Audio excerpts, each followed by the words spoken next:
Anne here, and this is More Than a Love Interest, the show where we talk about the arcs of female characters in film. For my 5th episode in this series, we're getting into the part Natasha Romanoff plays in Captain America: Civil War.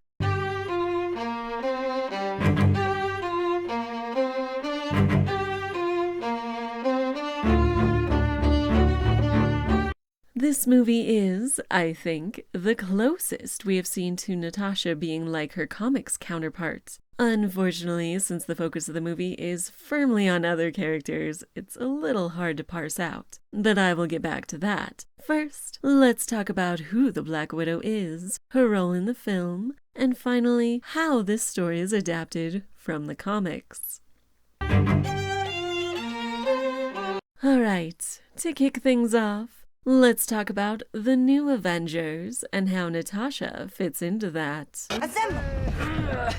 Civil War and Infinity War are the culmination of a lot of character arcs, including hers. While the three mains are getting trilogies to flesh out their motivations, so their actions and the conflicts make sense, she has just a handful of appearances, often in other people's movies, to show where she is and how she's going to handle these events. So first, let's review Natasha's role in the MCU thus far, paying particular attention to things that are maybe not explicitly stated, but we can connect the dots to infer. When we first meet her, she is a high-level S.H.I.E.L.D. agent, sent to keep an eye on basically the most known superhero at the time. Presumably, she has to be high-level, both to be assigned this job and to be able to successfully keep Iron Man from getting a read on her. You are mind-blowingly duplicitous. Then, between that and the Avengers, she goes undercover to investigate the Russian mob in some capacity. Seems like kind of a step down, honestly, but obviously she's very good at it. She gets pulled out of that op because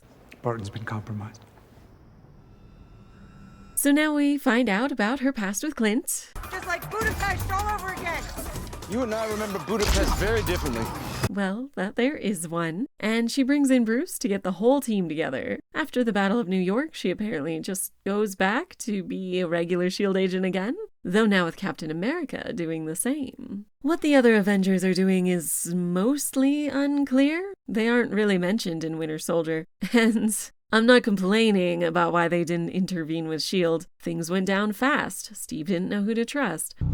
Don't trust anyone. Plus, what I'm getting at here is the fact that despite Avengers Tower existing, Nat and Steve, at least, are not even in the same city. Is anyone living in the tower besides Tony? Is Tony? The Avengers aren't like a team you can just call in, it seems. They're just doing their own thing between movies. Anyway, back to Nat. So, she has been a S.H.I.E.L.D. agent basically as long as she's appeared on screen. She was in the Avengers, becoming a member of that team, but the way Avengers ends and Winter Soldier starts implies that they didn't stick together. They've gone their separate ways, and avenging doesn't pay the bills, so she still works for S.H.I.E.L.D. Then Ultron happens, and while they have a party at the tower, it's not clear that anyone lives there full time. They are all comfortable together and have a rapport, but maybe they're just like camp friends. Whatever, man, it's a trick. But from Nat's perspective, she went from dedicating her life to working for S.H.I.E.L.D. to being very instrumental in destroying it, and now is an Avenger, but that's not exactly a full-time gig, apparently. So it does make sense that she might be feeling, imposter syndrome and be considering leaving. I'm running with you. Though I would say that contradicts Winter Soldier in 2 ways. One, she went in front of Congress to tell them she's a hero and they can Kiss her ass? Which doesn't sound like something she would do to then be doubting herself a year or so later. But also, she was off undercover between movies. That's what she says she's going to do at the end of Winter Soldier, and we don't know how that led to joining up with the Avengers to clean up Hydra. But my point is, she was just out of the game right before Age of Ultron. So when she is thinking of running with Bruce, is it because she realized being retired was nice and she wants to go back? So what do you think? Should I fight this or run with it? Anyway, see my other video on why Age of Ultron is a mess, but let's move on. So Age of Ultron ends with the band splitting up. The Hulk and Thor wander off to be in their own movie. Hawkeye retires because of the Accords, apparently, but the end of Age of Ultron kind of made it look like he was going to anyway, at least for a while. And Tony Stark is, going through some stuff. The new Avengers are shown to be Sam, Wanda, and Vision, led by Nat and Steve. The opening scene of Civil War shows how well that team is shaping up. More guns, which means more headaches for somebody, probably us. Importantly, it shows how Steve and Nat are leading them, training them as they go. Wanda, just like we practiced. The framing of having Natasha and Steve be explaining the situation and guiding Sam and Wanda toward what they should be noticing is a really good use of their characters and builds the team dynamic while also giving us a lot of exposition. Driver's armed. It's a battering ram. Go now. This script is really efficient in that way. It's really good at giving us succinct character moments. But let's compare the new Avengers to the original 6. There is now an Avengers facility, where at least Wanda and Vision live full-time, and it's implied that the rest do as well. Am I running bed and breakfast for biker gang?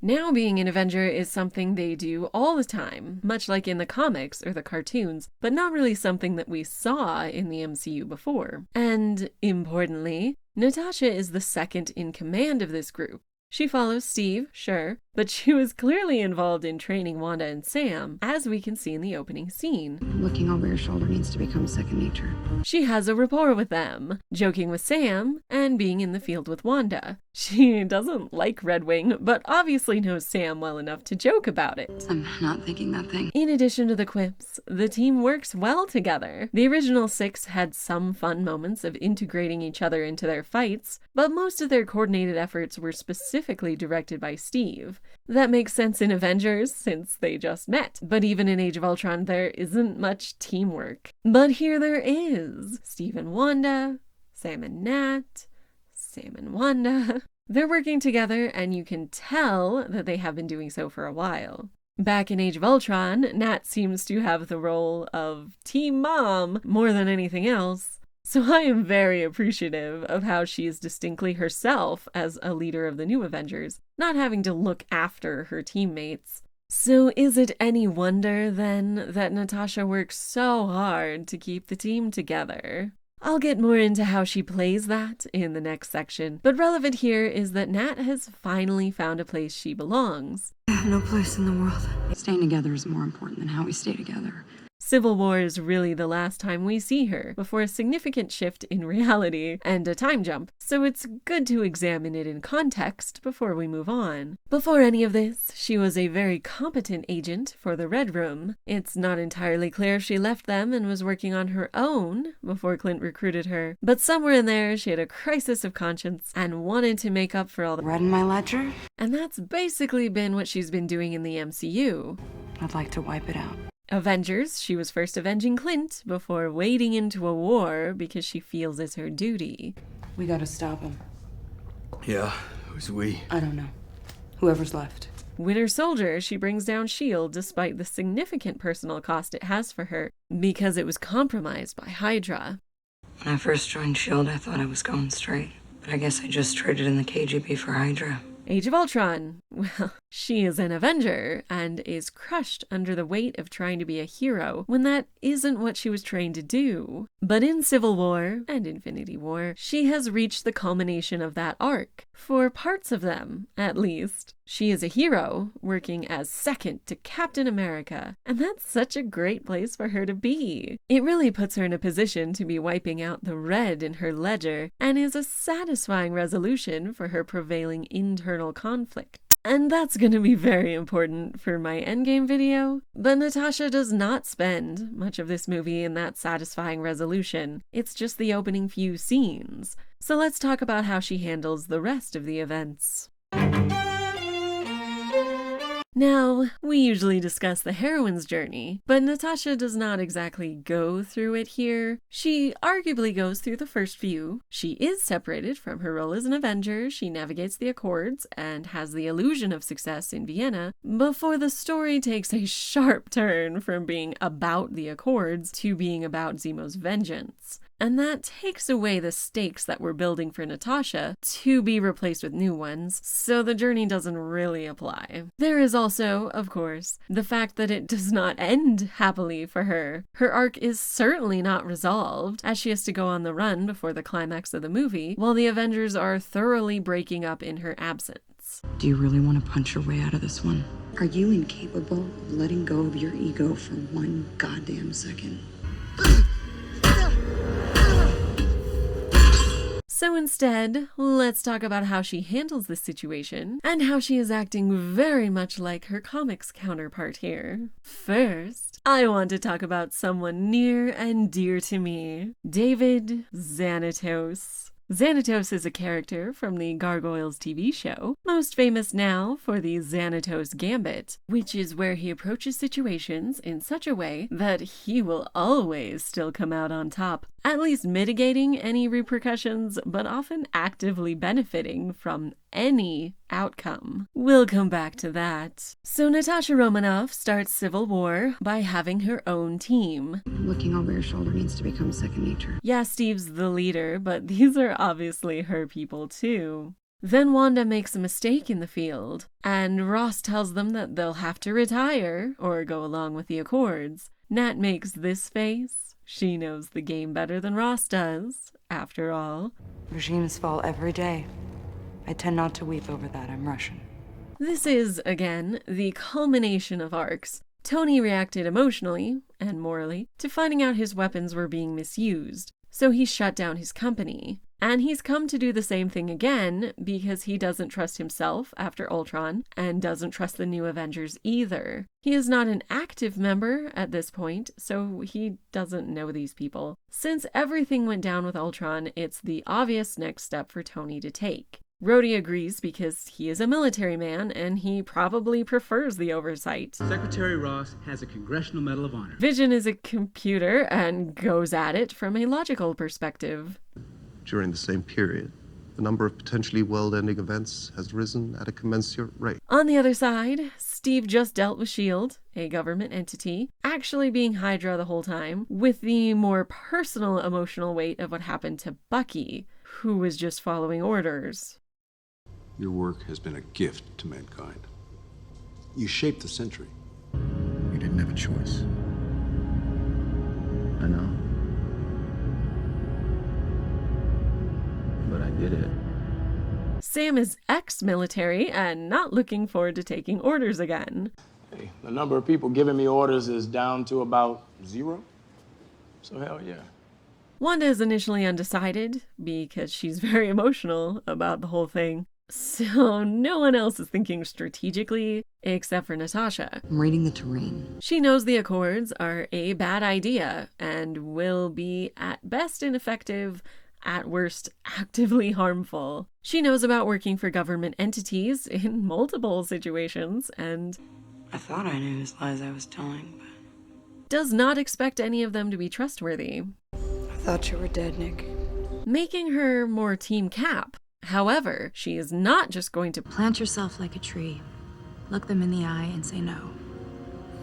You move. Because she can see that wouldn't play well either. Her goal is to keep the team together and If we have one hand on the wheel, we can still steer. She's read the situation and signing is the only option they have for now. We need to win their trust back. And her goal is obvious because even though Tony is Ross's connection to the Avengers, Natasha is the one to talk to everyone. She goes to support Steve to see if he's going forward with his refusal. She reports to him the decisions everyone else has made, so clearly has talked to all of them, including Clint. And she's the one to go to the UN in person. Tony doesn't go. Tony's doing all this as an emotional reaction to protect himself. A public event isn't going to do that. She goes to make an appearance because it will look better if the Avengers are seen to be playing ball. You seem to be doing all right so far.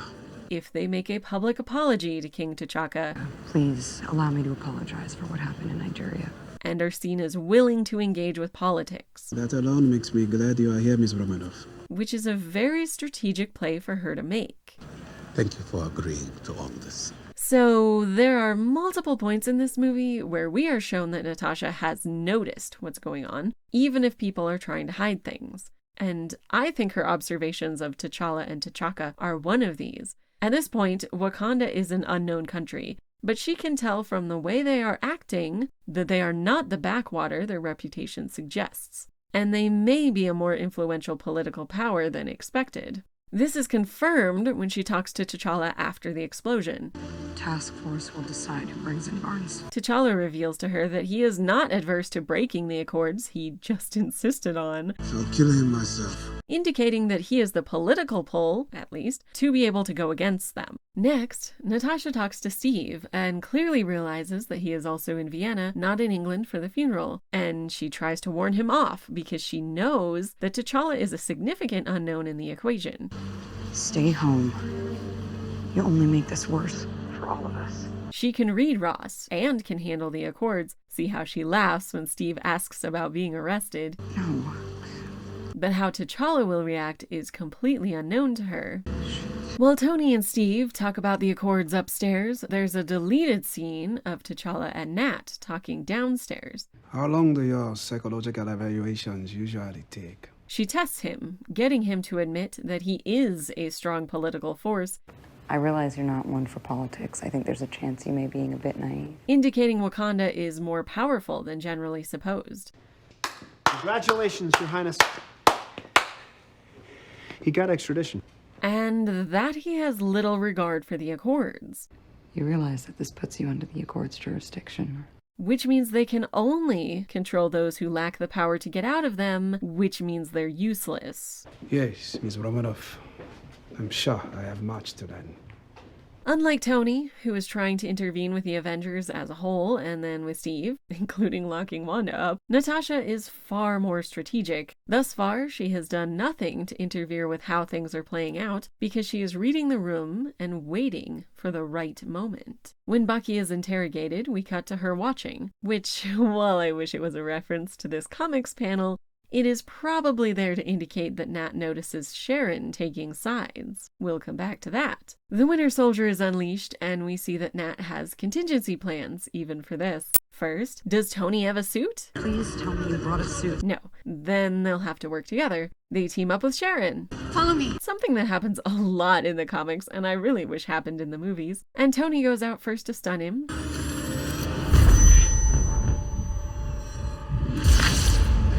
Presumably, then she and Sharon are meant to take him down. Sharon is out of commission pretty quickly. So Nat then attempts cognitive recalibration. I hit you really hard in the head. That's a no-go, but she has one more card to play. At least recognize me. Hey, it worked for Steve. You know me. According to Marvel.com's on-screen report of MCU Natasha, she shares at least part of her comics backstory with 616 Natasha in that she met the Winter Soldier in the Red Room, and the exact nature of their relationship has not yet been fully disclosed. I know how much Barnes means to you. I really do. Anyway, her bid to be recognized does not work, but it does slow him down. T'Challa jumps in, which is likely something she was prepared for as well, honestly. Steve and Sam leave with Bucky, and Nat regroups with Tony. You alright? Always. We're seriously understaffed. He's very proud of himself for having a secret she doesn't know, and she says her idea is downstairs. I have an idea. Unsurprisingly, that is T'Challa, but from what we've already seen of him, he doesn't look interested in getting some allies here. My resources are considerable. However, she has information to offer, I know someone who does. which must be Sharon, who has disappeared and is presumably stealing the shield and the Falcon wings at this very moment. She knew Sharon is willing to break the rules for Steve and will presumably have a way to meet up with him secretly, so they just have to wait to follow her. They do, finding Steve and company at the airport. She again tries to forestall a brawl, with little success. You know what's about to happen. Do you really want to punch your way out of this one? Not super important to this section, but I do love how she deals with Ant-Man here. I really don't want to hurt you. I wouldn't stress about it. After Wanda tosses her away from her fight with Clint, You're pulling your punches. there's another deleted moment where Natasha is watching the fight happen below her. And so, finally, she takes her second major action in the film. I'm gonna regret this. The first was to recruit T'Challa to her side. The second is to stop him. And she chooses this because Steve isn't going to stop. You're not gonna stop. So her side will have to. If you don't either, Rhodey's gonna be the best case scenario. Tony isn't happy about this, throwing her past in her face. Boy, it must be hard to shake the double agent thing, huh? Sticks in the DNA. So she leaves, and the movie goes on without her. I'm not the one that needs to watch their back. But let's recap how that Gambit is going for her. Natasha did not miss a single significant event in the movie. She made 0 enemies, she ensured the safety of everyone involved, as much as they would allow, and used her influence to try to place everyone on the most strategic path. She keeps Steve from suffering real consequences for his actions in Berlin. She brings in T'Challa to use him as leverage, but takes him out when he's going to make things too dangerous. Her gambits may not resolve the conflict, but they do ensure damage control. But master spy and Avenger that she is, she navigated everyone's emotions and reactions to anticipate what they would do next, and did her best to mitigate the fallout. And I think it's a shame that she is not included in any way with Zemo's side of the story. So let's talk about where that came from. Because I'm not the only Winter Soldier. Alright, for the final section, I'm going to discuss comic book adaptations, and specifically how they use our Russian spy in the story. Is this part of the plan? I'm sure you can find other videos comparing the Civil War comic arc to this movie, but let's hit on the similarities. Like the comics, the conflict of the movie starts with an accident on the part of a new superhero that ends up killing a lot of people. If I do an episode on Wanda, I will definitely talk more about the difference here. Then a mother confronts Tony Stark about it, though I'd say this woman has a much better complaint than the one in the comics. Who's going to avenge my son Stark? Since her son was killed by Ultron and Tony created Ultron. The one in the comics is just upset at him for being one of the main superheroes and his overall influence. This leads to Tony backing the Superhuman Registration Act, here the Sokovia Accords. Conflicts ensue, including those that don't comply being put in a prison for superhumans, and Cap busting out his supporters. Notably, the comics run ends at essentially the airport scene, where everyone is fighting each other because civilians are getting hurt and Cap turns himself in. The subplot of there being other Winter Soldiers is not part of that story,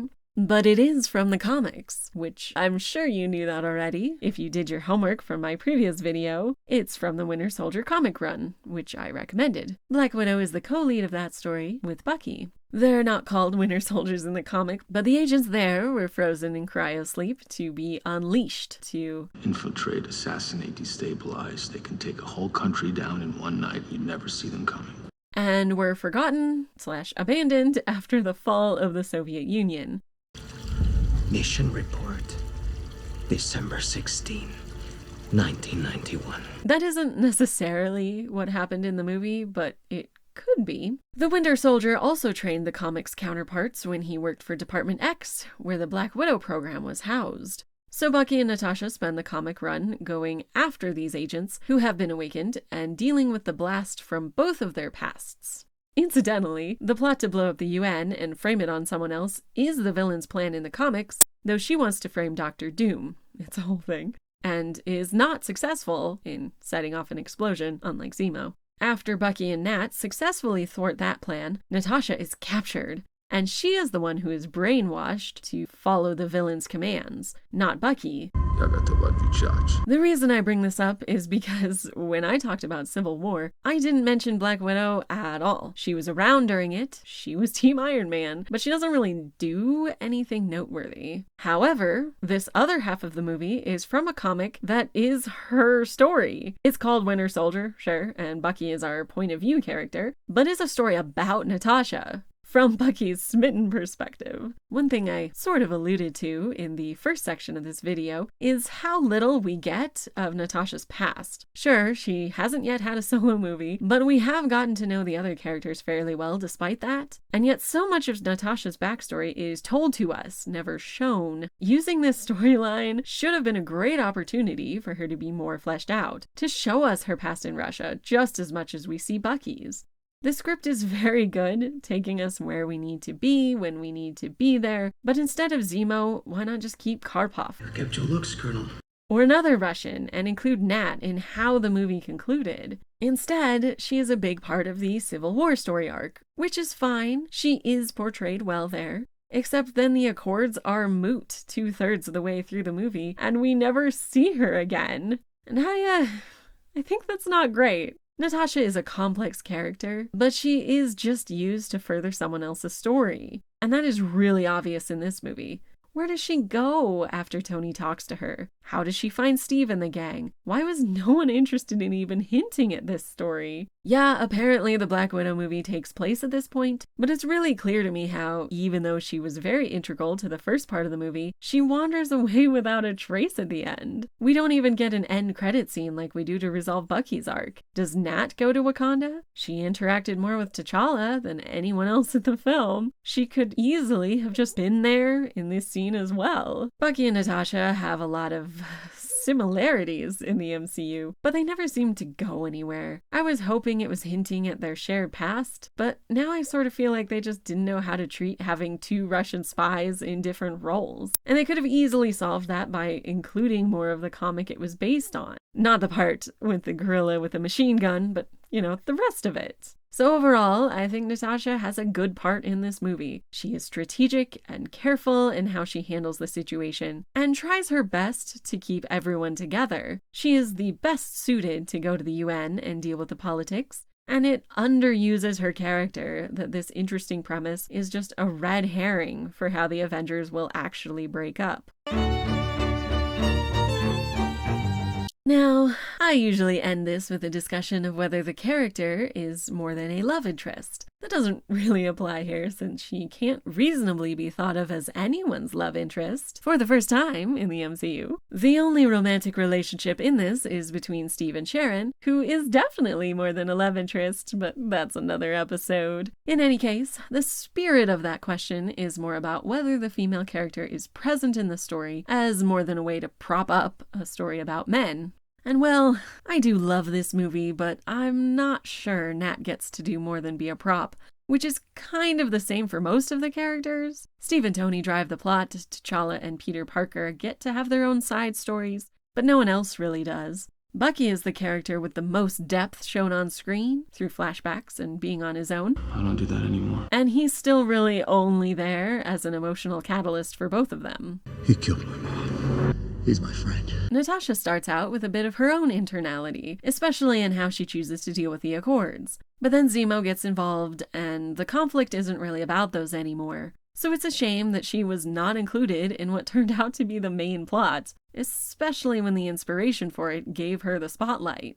To compare to her previous appearances, this one does still utilize her skills and gives her a lot to do that makes sense for her character. She is treated as the brilliant spy she is, instead of her gender being the basis for most of her contributions to the plot. If she were not cut out so abruptly, this would probably be my favorite appearance of hers. It's very good, right up until she walks out of the movie. Maybe that's what I'll do next time. This is gonna end well. Alright, if this movie left you wanting more Natasha, let's get back to my comics recommendations. Obviously, you may want to read the inspiration for this movie, but I already recommended that. So today, I'm recommending the Black Widow solo series from 2016 to 17. It has Natasha on the run from her past in S.H.I.E.L.D. and in the Red Room to figure out whom she can really trust. Thank you for listening to me talk about Natasha's role in this war. Next time, we'll wrap up this series by talking about her role in Endgame and in Infinity War. See you in a minute. Please like, comment, subscribe, ring the bell, all the things, so you don't miss it. See you then!